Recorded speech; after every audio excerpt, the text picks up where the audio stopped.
Boa noite, estamos aqui para mais um Geringonça. Hoje, pessoal que está em casa assistindo a gente, eu peço uma desculpa aí pelo nosso atraso, a gente teve um problema técnico e só conseguiu resolver agora. Mas é isso, hoje o programa está bem interessante. Lembrar o pessoal que está assistindo a gente para marcar o sininho, que segunda-feira que vem tem mais Geringonça, então para vocês serem lembrados. Quem está assistindo no Facebook, compartilhar com os amigos. Vamos ajudar esse Geringonça a chegar bem longe, que hoje o assunto é muito importante e a gente tem uma convidada muito especial. Hoje, para falar com a gente sobre segurança pública, cidadania e direitos humanos, a gente vai ter aqui a Tamires Sampaio, que tem uma biografia enorme. Ela, fosse ler o currículo dela, ia ficar um tempão aqui. Ela foi presidenta do DCE do Mackenzie, fez ProUni, estudou, fez aí um super trabalho de mestrado com orientação do professor Silvio Almeida. Só isso já dava, mas para Tamires isso é pouco, né? Ela foi candidata nas últimas eleições a vereadora em São Paulo, teve uma votação assim para uma primeira candidatura, né? Uma candidatura jovem, periférica, muito expressiva, mais de 11 mil votos. É diretora do Instituto Lula e foi secretária adjunta de Segurança Cidadã em Diadema. Então, olha só quanta experiência a Tamires tem, muita coisa para falar para a gente. Então, boa noite, Tamires. Boa noite, Diogo. Boa noite a todos e todas e todos do Geringonça. Para mim é uma felicidade estar aqui com vocês para discutir um tema que é tão fundamental, que é essa questão da segurança pública, né? Então, Tamires, a gente sabe, né, a gente já conversou, acho que inclusive no Geringonça sobre isso, né, que às vezes a esquerda parece que deixa um pouco de lado esse tema, né, ou faz às vezes uma discussão muito superficial sobre o tema segurança pública, e é fundamental, eu acho, que a gente se aprofundar nesse tema, né. Ah, estava esquecendo, mandar um beijo para o pessoal aí de casa que estava esperando. Quero mandar um beijo especial para a Lizzie Salum, que estava ansiosíssima aí, mandando recadinho no YouTube, nos grupos de WhatsApp. Lizzie, estamos aqui. Então, Tamires, como foi essa experiência de juntar a tua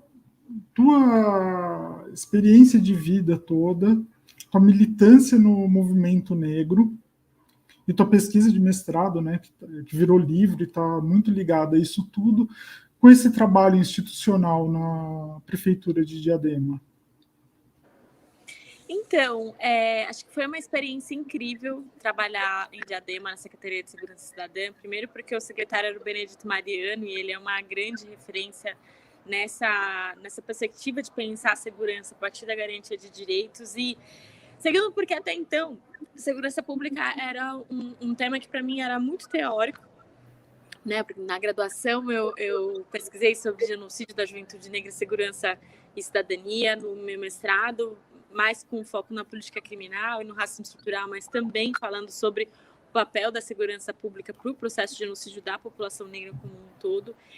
E então tem essa perspectiva teórica e tem a perspectiva do movimento negro, que é inclusive o que me fez querer pesquisar sobre isso, né? Porque uma das principais denúncias é a denúncia contra o genocídio da população negra, e pensar esse combate ao genocídio é necessariamente pensar uma nova política de segurança, né? Que não seja essa política que chancela, que ratifica, que autoriza a violência sistemática contra a população negra aqui no Brasil. Mas aí é isso, assim, né? Uma coisa é você estar na rua e lutar com o movimento contra o genocídio, outra coisa é você estar na academia e tentar construir teorias que consigam avaliar o impacto do genocídio, né? E como conseguir transformar isso. E outra coisa é a gente estar numa gestão pública, né? Numa Secretaria de Segurança, tendo contato com os agentes de segurança, que tem essa perspectiva de segurança a partir da garantia de direitos, ou seja, você sai da teoria e coloca na prática, né? Eu aprendi durante esse 1 ano e 3 meses o que de fato a gente consegue fazer em torno da política de segurança, e foi uma experiência incrível por conta disso, né? A coordenação da Patrulha Maria da Penha, a formação sobre racismo estrutural para todo o efetivo da GCM, que eu tive também a oportunidade de dar. Então, foi assim incrível saber que, de fato, não só numa perspectiva prática, teórica, né, é possível sim construir uma política de segurança, construir gestão de segurança pública, com base na prevenção, com base no combate ao racismo, com base nessa garantia de direitos. Tamires, como é que foi a recepção nesse curso sobre racismo estrutural? Como que os agentes da GCM receberam esse treinamento? Foi muito legal, na realidade, porque foi nesse curso, inclusive, que eu quebrei uma série de preconceitos assim, que eu tinha. E eu acho que, inclusive, eles quebraram, porque acho que eles imaginavam que seria uma abordagem muito radicalizada, ou, né, em relação a isso, mas eu fiz um curso, né, eu montei uma aula que de alguma forma mostrava como que a nossa história, né, que é de um país que foi marcado por mais de 2/3 dela pela escravidão, né, que após a abolição da escravidão não teve um processo de inserção da população negra, né, o racismo aqui é estrutural, e ele ser estrutural significa que ele tem relação com o direito, com a política, com a ideologia, com a economia, e que isso faz com que todas as nossas ações, sejam elas sociais ou institucionais, elas têm uma influência muito grande em torno do racismo, né? Influenciada, ela é forjada pelo racismo, inclusive na segurança pública.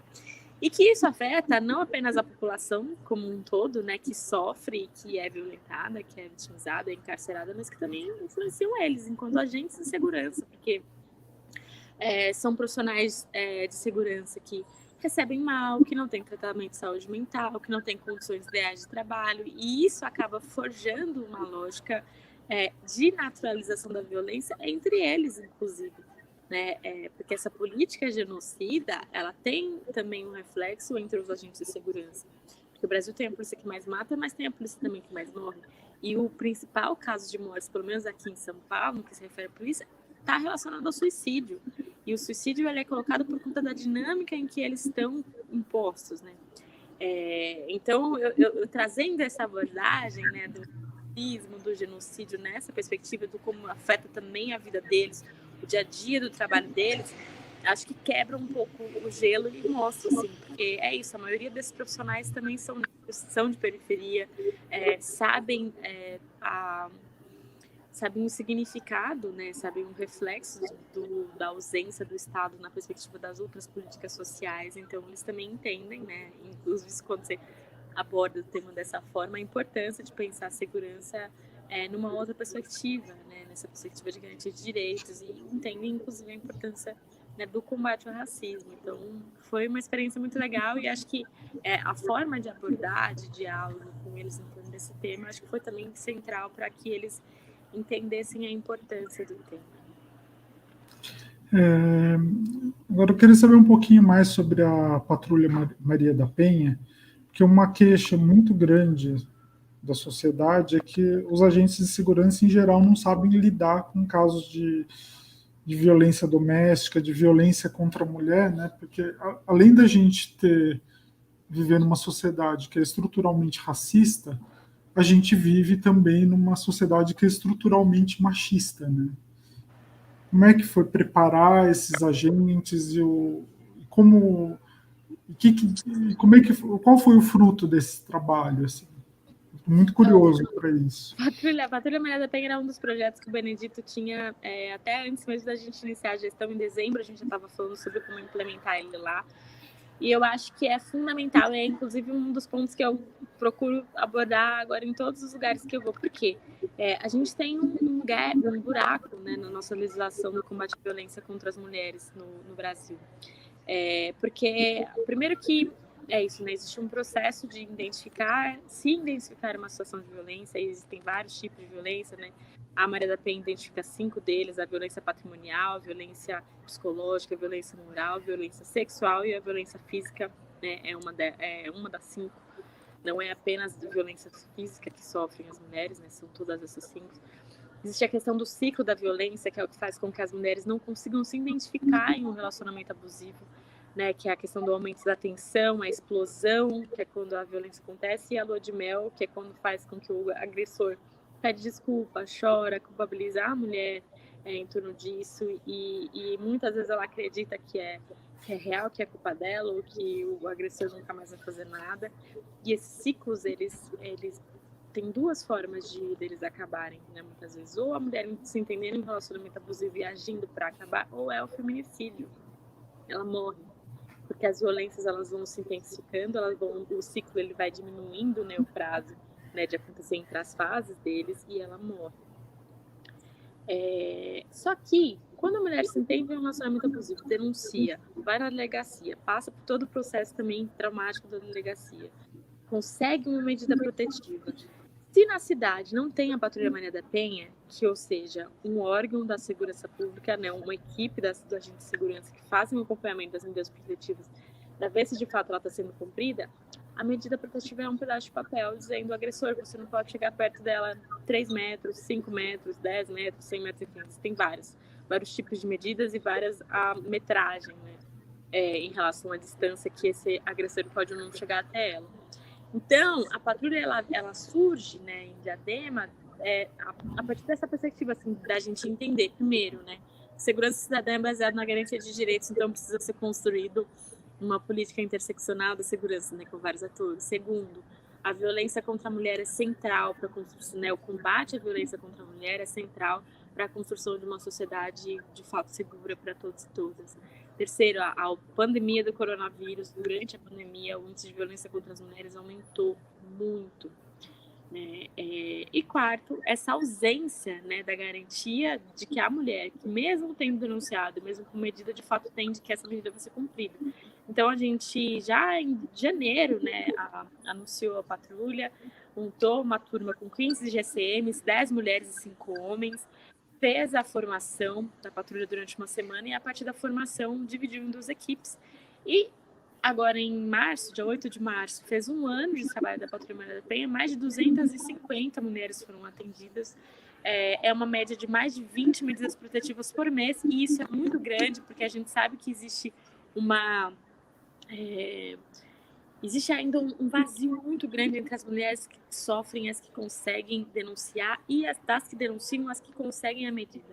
Né? Então, se tem uma média de 20 que conseguem a medida, isso significa que o índice é muito alto ainda. Assim, então, a gente precisa falar sobre violência doméstica, sobre violência contra as mulheres. Inclusive, eu estava aqui na PUC numa atividade sobre violência política de gênero, né, com a Manuela Dávila, que está lançando aqui o livro dela. Então, a gente precisa falar sobre esse tema, porque as mulheres elas estão sendo agredidas, elas estão sendo diariamente mortas, né? E a patrulha ela vem numa perspectiva de prevenção, né, para garantir que essas mulheres de fato sejam protegidas e que as medidas de fato sejam cumpridas. E aí uma coisa legal é que desse 1 ano de trabalho, com as visitas que foram feitas, né, porque as equipes entram em contato com as mulheres, apresentam o serviço e começa diariamente, semanalmente, a entrar em contato para avaliar se a medida está sendo cumprida ou não. Com esse contato mais direto com essas mulheres, a gente vai percebendo outras vulnerabilidades sociais, econômicas, políticas, e a gente foi construindo, né, na prefeitura, com a Secretaria de Saúde, de Educação, de Assistência Social, a Secretaria de Assuntos Jurídicos, garantias para que essas mulheres também fossem atendidas pelos serviços que a prefeitura oferece. Então, hoje, mais de 1 ano depois de trabalho, a patrulha lá é muito mais do que apenas o acompanhamento da mulher com medida protetiva, assim, é uma verdadeira rede, né, de proteção às mulheres em situação de violência na cidade. Certo. Aproveitar, eu ia perguntar, né, eu vi esse evento da Manuela Dávila, e a gente tem acompanhado aí muitos casos de violência política e uma violência política de gênero, né, não só violência política contra a pessoa de esquerda, mas parece que com as mulheres a violência é ainda maior, né? A gente lembra dos ataques absurdamente misóginos que a presidenta Dilma recebeu durante o processo de golpe, e várias outras companheiras ao longo da história foram muito atacadas, né, por questões de gênero. A companheira Maria do Rosário foi atacada pelo nosso desgovernante, na época que ele era deputado, várias outras. A companheira Duda Hidalgo está sendo atacada lá em Ribeirão Preto, no mandato dela. E daí mais um motivo assim, para a gente admirar. A gente vê essa violência toda contra as mulheres na política, contra as mulheres de esquerda, e você se lançando aí na política para enfrentar tudo isso, né? Então, como você vê esse caso da violência política, como combater isso e como você se vê nesse meio? Porque é muito pesado, né? Então, a gente estava agora, né, falando sobre isso aqui nessa atividade na PUC, e é uma coisa, João, como eu estou comentando, assim, né, quando a gente fala sobre violência doméstica, violência contra as mulheres, a gente vive num país em que mulheres são estupradas, são assediadas, são violentadas, são assassinadas diariamente, né? Inclusive esses índices são de, né, a cada 1 minuto uma mulher é assediada, a cada 7, se não me engano, uma mulher é estuprada, a cada 2 horas uma mulher é assassinada. E a maioria dessas mulheres que são vítimas dessas violências são mulheres negras, né? Porque o Brasil, assim como é um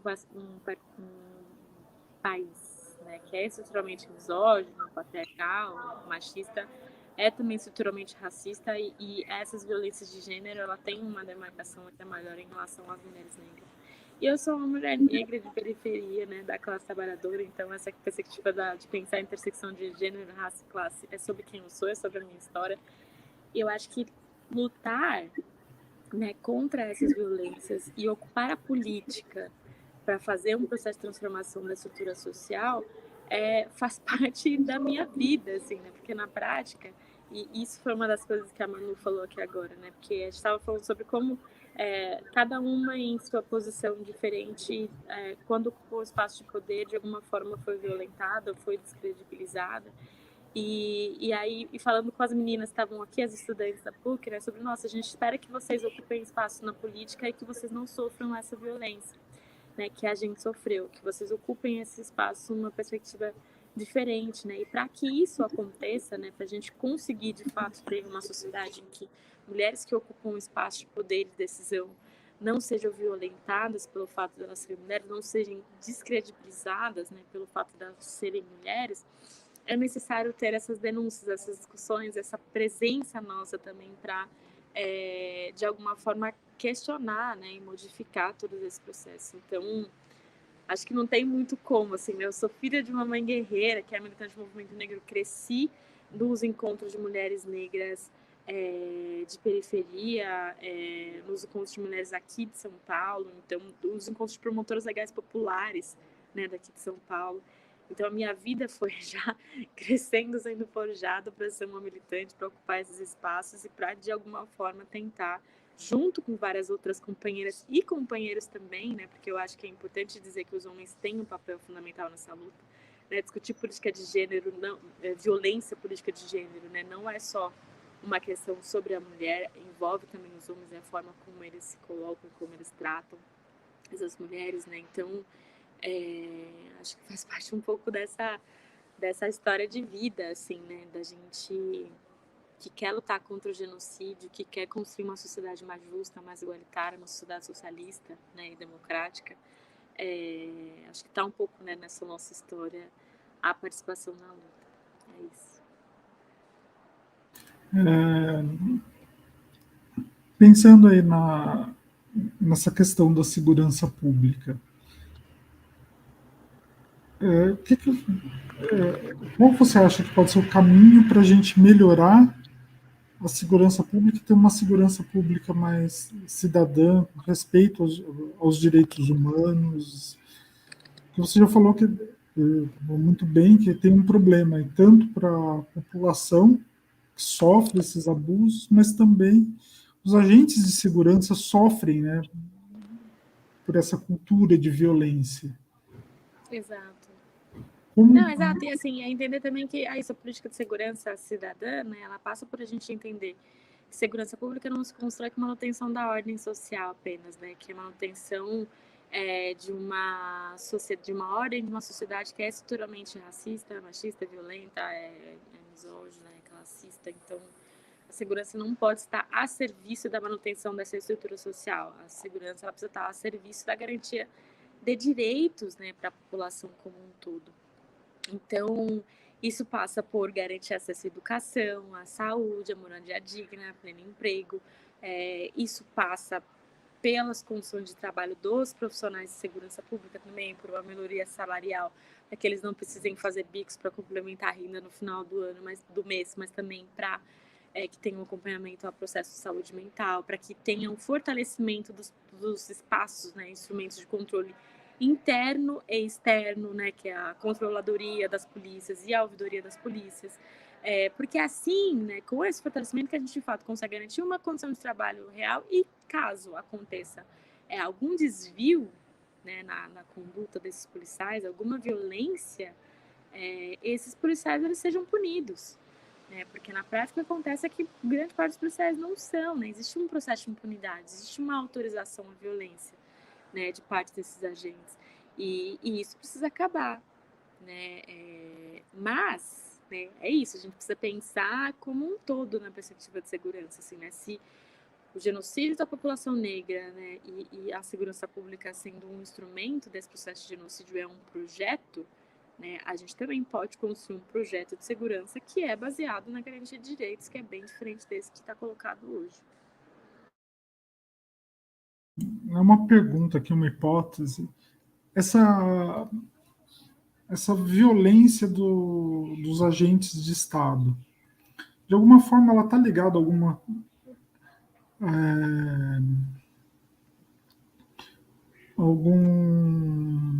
uma performance de gênero, uma hipermasculinização, no sentido que a gente vive numa sociedade patriarcal, né? A gente tem nos efetivos das forças de segurança muito mais homens do que mulheres, e essa ideia de violência, né? Eu acho que ela faz parte, de certa forma, né, desse mundo masculino patriarcal, né? De não ser desaforado, de não levar desaforo para casa, de qualquer coisa se desrespeito que se resolve com violência, de demonstração pública de violência. Será que tem alguma relação de gênero aí? Não, acho que tem, eu acho que assim, tudo que a gente pensa, todas as instituições, elas são marcadas por questões de gênero, raça e classe, assim, com certeza tem, né, esse arquétipo, né, do segurança, né, da violência, da força, né, necessariamente colocado assim, com certeza está relacionado a questões de gênero, mas também em especial a questão de raça, porque a violência que eles cometem, elas são direcionadas para uma parcela da população de raça e classe, né? É uma parcela que é periférica, que é trabalhadora e que é majoritariamente negra, né? E existe uma autorização, inclusive, da violência para essa parcela. Então, sim, acho que tem uma questão relacionada de gênero, mas é pensando nessa perspectiva de como é a nossa estrutura social, de como as instituições, elas refletem, né, essas violências, esses marcadores que são estruturais. Acho que, inclusive, por isso que é comum a gente ver muitos agentes de segurança que são pobres, periféricos e negros cometendo violência de classe e violência contra a população negra, né? A violência ela é institucional, né? Ela não é exatamente da pessoa, ele simplesmente está numa instituição que reforça esses padrões da nossa sociedade, né? Exato, exatamente. E agora uma pergunta, uma curiosidade minha, o que você acha disso? Em São Paulo, parece que vários policiais militares começaram a usar câmeras no uniforme. E parece que isso ajudou a diminuir a violência policial. Você tem algum dado sobre isso? Quer comentar sobre isso?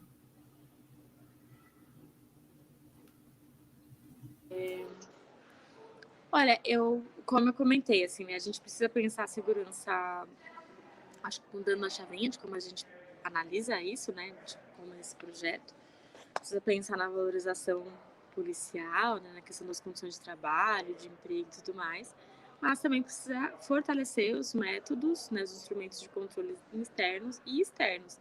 Eu não sei exatamente o dado, mas eu lembro que desde que começaram, né, alguns agentes de segurança aqui do estado usar câmeras no uniforme, se eu não me engano, acho que em um mês diminuiu em 80%, né, o índice de assassinato.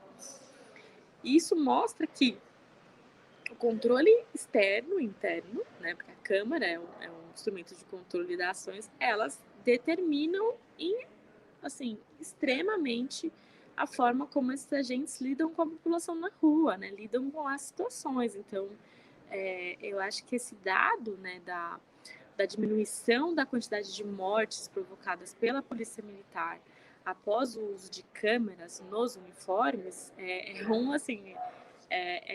uma chancela, assim, né, uma constatação do que a gente fala em relação a como o aumento, né, dos instrumentos de controle podem ser fundamentais, centrais para a transformação dessa lógica de segurança que a gente vive e das violências que são praticadas pelos agentes. O Lúcio está querendo saber se é possível convencer um policial da importância do papel dele na construção de uma sociedade mais saudável. Olha, eu acho que os policiais já sabem isso, sabia?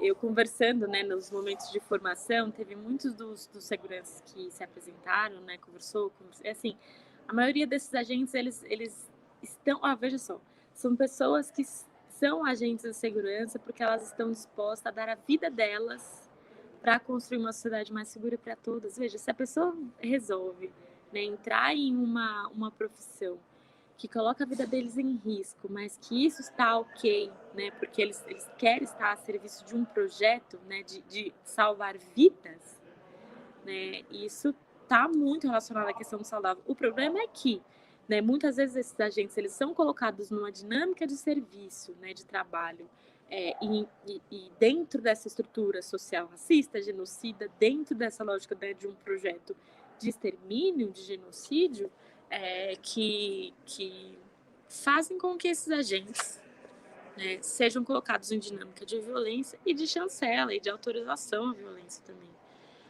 E uma outra coisa que é o seguinte, né, aqui em São Paulo, o Benedito Mariano ele me comentou que ele teve, quando ele estava saindo da ouvidoria das polícias aqui em São Paulo, ele estava começando a fazer uma pesquisa que mostrava que 90% dos agentes de segurança do Estado, dos policiais militares, não cometeram homicídios. 90%, mais de 90%.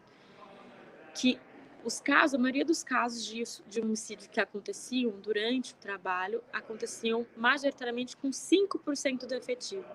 E esse 5% do efetivo, muitas vezes, não continuavam trabalhando, por quê? Né, existem mecanismos de naturalização, de chancela, de autorização às violências e às mortes que eles causam durante o trabalho. Tem os autos de resistência, né? Tem a questão que eu comentei, né, da necessidade de a gente fortalecer a controladoria das polícias. Tem a questão de que quem fazem a investigação, né, são os batalhões aos quais esses policiais estão lotados, então não, né, se o próprio batalhão do policial, será que tem interesse ou não, né, de alguma forma absolver ou não esse agente. Então, a gente precisa, né, construir mecanismos de controle, né, acabar com esse processo legal que existe de autorização para essas violências e trabalhar essa perspectiva da segurança a partir da garantia de direitos, porque é isso, assim, os agentes de segurança, eles se tornaram agentes de segurança porque eles estão dispostos a dar a vida deles para salvar os outros.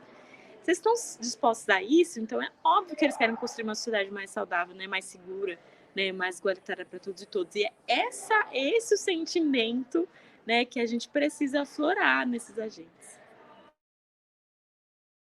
Eu vou fazer uma pergunta, não precisa responder, é uma pergunta meio, uma coisa que me incomoda, assim, quando eu percebi isso, já faz um bom tempo, que já que a gente está falando desses recortes de classe, raça e tudo, que na própria constituição da PM, do corpo da PM, você tem um corte de classe muito forte no ingresso na polícia e na carreira policial, em São Paulo, pelo menos, eu não sei nos outros estados, né? Porque ou você entra na carreira de praças, né? Você entra como praça, vai ser soldado, cabo, sargento, e aí quando for para reserva vai como subtenente, ou você entra através do vestibular da FUVEST para a Academia do Barro Branco para ser oficial. Daí você começa como tenente e ascende na carreira da polícia. Não tem um recorte de classe muito forte aí, uma coisa que me lembra por exemplo, as constituições dos exércitos, tal, na época do Brasil colônia, do Brasil império, né? Você tem a carreira dos pobres e a carreira classe média dos ricos. Com certeza, acho que tem uma questão de classe. Isso, inclusive, tem demarcadores de raça nesse processo, porque os agentes de segurança que estão das patentes mais altas, né, de liderança, são minoria negros. Mas você vai ver os agentes de segurança de base são majoritariamente negros e está relacionado a essa questão, com certeza, com certeza tem um marcador sim. Será que seria possível, então, mudar isso para que, por exemplo, um jovem negro da periferia que ingressasse na polícia pudesse ascender e, eventualmente, depois de alguns anos, fazer um curso de formação de oficiais, alguma coisa assim? Acho que uma forma disso acontecer é a gente instituir aqui no Brasil o ciclo único, né, das polícias, assim, né? O ciclo de policiamento que você entra na base, você vai tendo progressão de carreira, né, com o passar do tempo, do serviço, né, de mostrar a capacidade de cumprir os trabalhos, mas e é isso, assim, ser uma coisa direta, não ter essa divisão, né, sobre quem entra para a base e quem entra como oficial. Então, construir o ciclo completo das polícias, construir o ciclo único, inclusive, né, a junção dos trabalhos que é feito de investigação da Polícia Civil, junto com o trabalho que é feito de segurança em relação à Polícia Militar. Acho que são algumas formas que a gente tem, né, de tentar modificar esse processo. Gente, eu tô num lugar aqui, é isso, assim, eu vim me enfiar num lugar quieto que eu achei aqui na PUC, eles estão falando que vão fechar aqui, que eu preciso sair. Eu tô com medo de eu sair andando aqui por conta do eu achei um lugar, inclusive tinha uma internet, meu sinal de internet tá bom, e a gente não conseguir falar mais. Tá. Então, eu acho que a gente pode encerrar hoje. O papo foi muito bom, Tamires. Em nome de toda a equipe do Geringonça, eu agradeço sua presença. É sempre bom conversar com você sobre esses assuntos. Eu já deixo aqui um convite para você retornar ao Geringonça uma outra vez. Desejo aí muito sucesso na tua carreira, na tua jornada. A gente te acompanha aqui. Tá bom? Quer deixar um recado para todo mundo?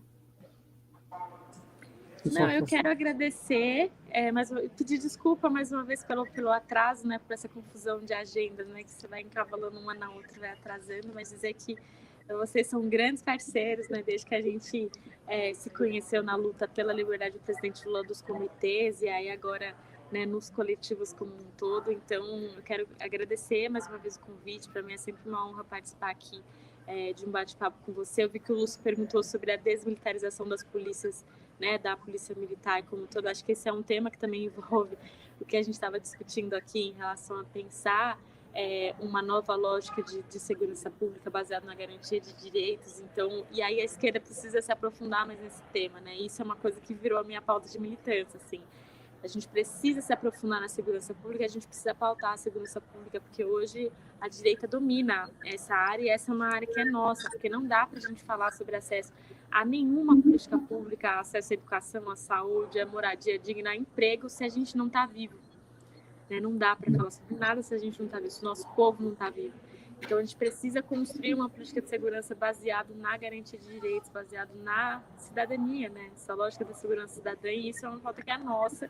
Se não vier da gente, não vai vir de lugar nenhum. Assim. Então, gratidão, Diogo, gratidão a todos que estão acompanhando a gente aí. Espero voltar mais vezes com mais calma, né? Com a agenda menos maluca, para a gente aprofundar ainda mais esse temas e vários outros temas. É isso, um grande beijo. Eu que agradeço, Tamires, é sempre um prazer conversar com você, te ouvir. E sucesso aí. Muito obrigado. Beijo. Beijo.